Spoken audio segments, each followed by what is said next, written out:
Hello and welcome to another Vinny Talks Yanks. I'm your host Vincent LaRose, and we got a lot to get into today. A lot of news with free agents, trade rumors, some words the front office has said. A lot of stuff going on today. The Yankees are in an interesting spot, to say less, management-wise, I'd say right now. But right now, as of now, we'll just get into the rumors real quick. So one, of course, the Yankees have said that Cody Bellinger is more than likely their main priority to get him to return. I like Cody Bellinger returning, obviously, but the Yankees need more work after Cody Bellinger. Cody Bellinger is essentially just putting you back to where you were. Obviously you lose Grisham, but you replace him with somebody else, and I don't see that being too massive of a difference of the team. But you have a full year of Ryan McMahon over there at third base, although McMahon's statistics may not have been necessarily great offensively. It was still better than who had been throwing over there. You have a full season of Caballero and what he can do. You have a full season of Bednar, our true closer. Maybe Duvall, they figured Duvall out. Maybe get Jake Bird back up into the majors. You get a full season of that. And then, of course, the big one, Garrett Cole is returning. So that is what's pretty much going on with the Yankees now. Outside of that, the Yankees haven't really spoke much themselves on what else. I'll get into the GM and the ownership in a second. But so one of the rumors that has come up is for star right-handed pitcher Tetsuya Imai.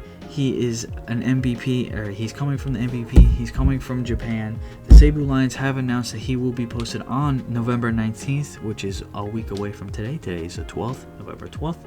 So, and as of now, insiders and everybody have said that the Yankees see that the Yankees are most likely to land Imai, and which is great, man. I mean, he had a 10-5 record last year, 1.92 ERA. His fastball can top out at 99.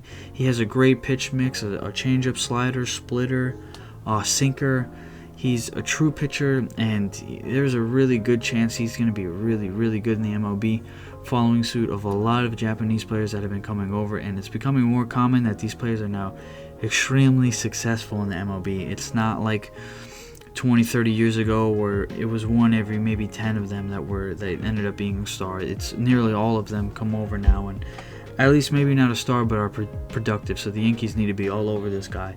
It really rounds out your rotation. I know then you have struggles with Hale and Warren, but as I'll talk about later, money-wise, you're going to have to work something out. You're going to have to trade somebody if they were to sign him. Don't trade anybody as it is right now.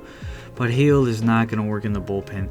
As much as I would like him in the bullpen, I think he'd be good out of the bullpen. It's just not the place for Hale. Hale is a starting pitcher, and I think you can get a lot of value back for him. And I wouldn't be upset if they traded Hale for somebody else. I think Warren is the better fit to stay, only because although it has been a short career, he has proven that he can stay on the field and pitch 32 games in a season, and Hale has definitely not done that. So you want to be in a spot to where, yes, is Hale better than Warren? Absolutely, but I still want a guy that is going to be able to go out and start. And is he going to put up starts like Hale will? No, but he's going to go out and start every single day. Sorry. And be productive and be a good MLB pitcher. So that is on that side. Bullpen wise, there hasn't really been much, just the normal talks. Yankees bullpen is probably going to look more like trades now than free agent signings after what was announced from management. And then on top of that, rumors wise, is there anything else? I'm trying to think real fast and quick. Yes, trade rumors wise. So this one is a wild one. We'll get into this quick. Paul Skenes today has won the Cy Young. He has won back-to-back. He won the Rookie of the Year. Paul Skenes is a phenomenal pitcher. So, yesterday, their Pirates GM, what is his name? Ben Chandler? Sorry, let me make sure I'm saying his name right. Ben Cherington. Ben Cherington announced that Skenes will stay for the Pirates for the 2026 season. He will not be traded. Very unlikely he'll be traded mid-season unless somebody gives him a crazy haul. So it looks like Pirates, Paul Skenes will continue to be a Pirate for the time being. But this is where it gets interesting. So apparently, according to an MLB insider, Paul Skenes has said he actually wants to play for the Yankees. I don't know how true this is because the player that has said it has remained anonymous. Nobody knows who it was. It was a former teammate. That's what we know. It was not a current teammate. But a teammate said that Paul Skenes has lost confidence in the Pirates. He doesn't have confidence in them being able to build a postseason team and let alone a World Series team.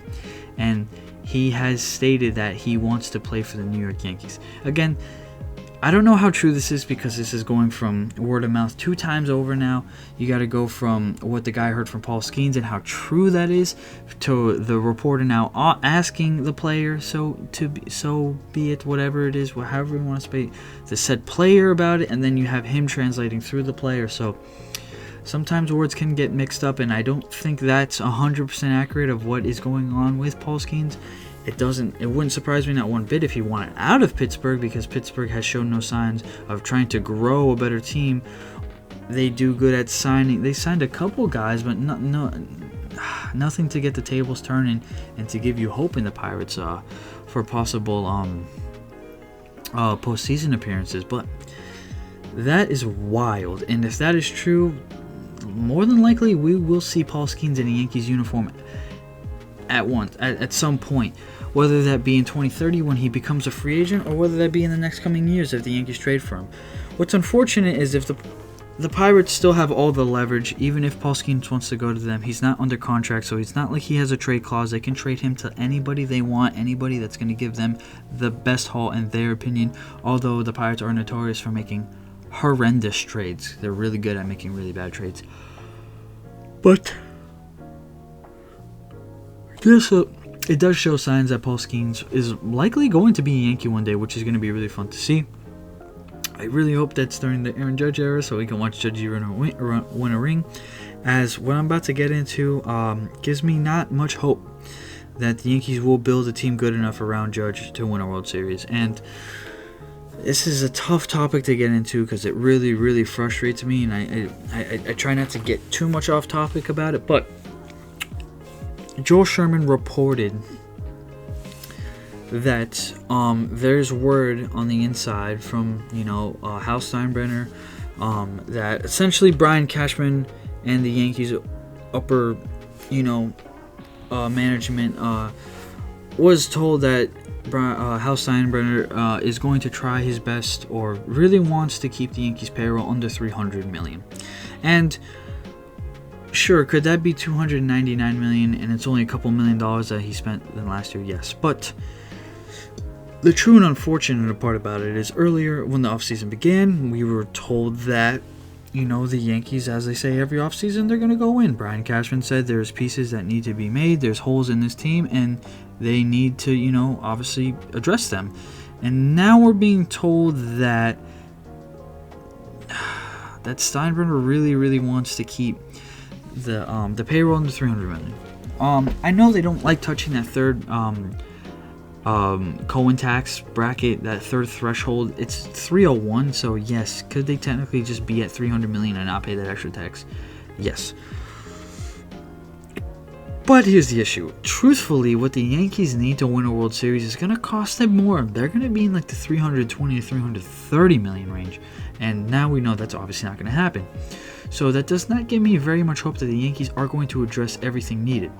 The problem with baseball is not that teams are spending too much, is that teams now have hope that they don't have to spend too much, and there is still a possibility whether their opponent is just having a rough year with injuries, whether that be some of these guys that you don't necessarily rely on click in the MLB and give you just one good season to get into a World Series and win the World Series.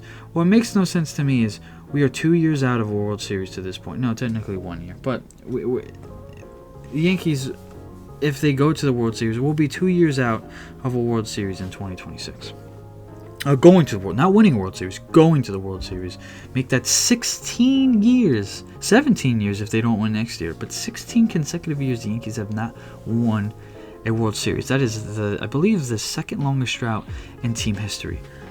If Steinbrenner really wants to win, he would spend more than $300 million. You'd have to spend more than $300 million. You would just simply have to. There's really no ifs, ands, or buts about it. You're not going to build a World Series caliber team without spending that much money, and that's the truth. And it's not because you need to spend that money. It's just the way this roster is constructed. So many guys are making so much money on this roster. If you really want to make a team that's going to win the World Series, because of the payroll we already have, you're going to have to go over $320 million, probably three in that range.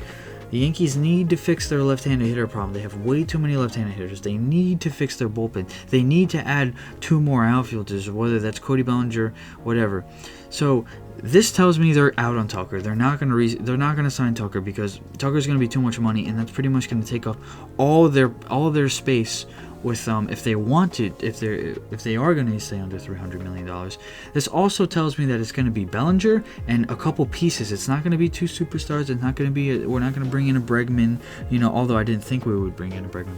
But we're not going to bring in a Framber Valdez, and that gives me not too much hope that we sign I think it's Tetsuya Imai, because his contract predictions were from the 80 million to 200 million range, so nobody really knows where it's going to be at. So I find it very hard to believe that the Yankees really think they can go into this and get lucky, because I feel like they've been thinking that for quite a long time now, and it's showing that that's not really how it goes. Even when the Rangers won the World Series, and that weird year where we had the Rangers and the Diamondbacks, Rangers spent a really good amount of money, a lot of money in fact, and they won the World Series. The Blue Jays spent a lot of money, and the Brewers were the only team I would say were we didn't spend a lot of money, we put together a good and solid team. It was managed well on top of that, and that's why we made it this far. Outside of that, man, even the A's, okay, cool, they don't spend a lot of money, but they don't win anything. The Rays don't spend a lot of money, they don't win anything. They've never won. The Rockies don't spend money, they don't win anything. It's a quite an easy common trend. The Pirates don't spend money, they don't win anything. I just don't see. I mean, the Angels could be your off example of they spend a lot of money and don't win anything. But you could say that about the Yankees. You could say that about the Giants. You could say that about the Mets. The Mets are the best example of that. Spending money doesn't just mean you're going to win. But spending money is going to help you win more than not spending money. So I don't understand what the mindset is. This is your problem. If you don't want to spend that money, you have to sell this team. You have to. This team was literally built on championships. It's the whole point, the whole thing about the Yankees. All the people complain about Yankees fans because that's what we say all the time, 27 championships. But the truth is, we haven't won anything since George has died. We haven't really gotten close. Last year was our closest, and we got embarrassed. It wasn't even a close World Series. This year's World Series was way better, way more competitive, much more entertaining to watch. And I'm a Yankee fan. I want to see the Yankees win a World Series. But going into that series, I told myself, I know we're going to lose. I just want to see them win one game. They did win one game. And of course, they gave me hope. The way our roster is constructed now, when you have Judge making $40 million on the books, you have Judge on the books for $40 million, you have Garrett Cole on the books for over $30 million, you have Rodon and Fried making high $20 millions, you have Stanton making the high 20s, you have countless other guys on really big contracts.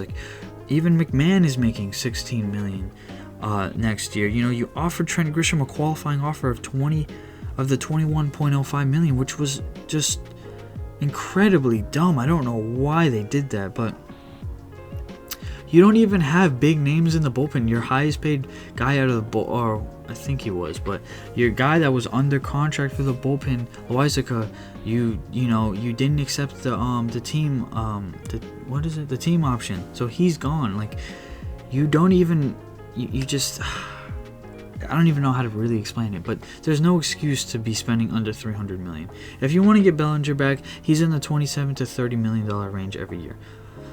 AAV wise. So there you go. Now you still have about $20 to $30 million to work with, even before that $300 million mark.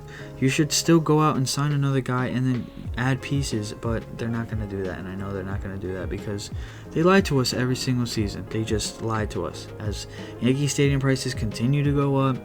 I mean, it's $50 to park your car, man. Like, come on, bro, come on. And it's not like the Steinbrenner's only identity is the Yankees, and to baseball fans maybe, but I believe they own a shipbuilding company. They build boats.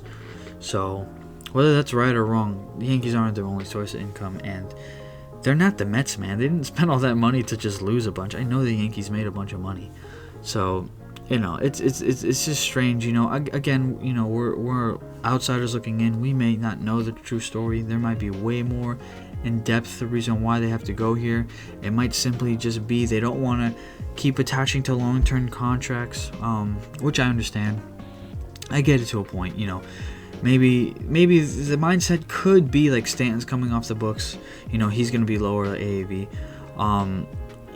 You have a couple guys coming in the next coming years where like Jazz is going to technically, Jazz is going into his free agent season, so his money's going to come off the books.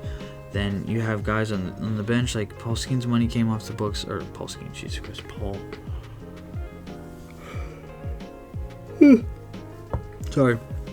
Paul Goldschmidt's money came off the books, so you got rid of a decent amount of money this year. And then after next year, DJ LeMahieu's money comes off the books, so there might be the mindset of sign Bellinger, keep Bellinger, trade for some guys, work with the money, and then next year you have a bunch of money to work with. But like, I just don't like that mindset, only because like Judge is getting older every single season, and I don't see Judge just falling off a cliff when he gets of old age, but he's not going to produce like he is now. And you're going to put the guy in a spot to where he's going to have to overproduce for a team underproducing in the playoffs at 37 years old. And it's not a winning formula. It's not. Oh man, it's just so aggravating. It's so aggravating. It worked in 2009. Like, we did it in 2009, and it's proof that it could be done. You can spend a bunch of money and you can win. But the lower end fans don't like to hear that, but it is what it is. But that's where I'm going to end it, man. I'm not going to go get too much deeper in it. We've had our complaints with Steinbrenner and Cashman pretty much for years now, so not much has really changed. Nobody can truly be surprised at the end of the day, but it is what it is. But as always, if you're on the YouTube side, I appreciate you for watching. If you're on the podcast side, I appreciate you for listening. Every last one of you is appreciated. If you guys are interested, I do shorts and do daily updates on TikTok, Instagram, Facebook, and YouTube as well. If you want to hit me a follow up there, it'd be much appreciated. And of course, everybody, I hope you have a wonderful day, night, morning, whatever it is, whatever works for you. And as always, go Yankees.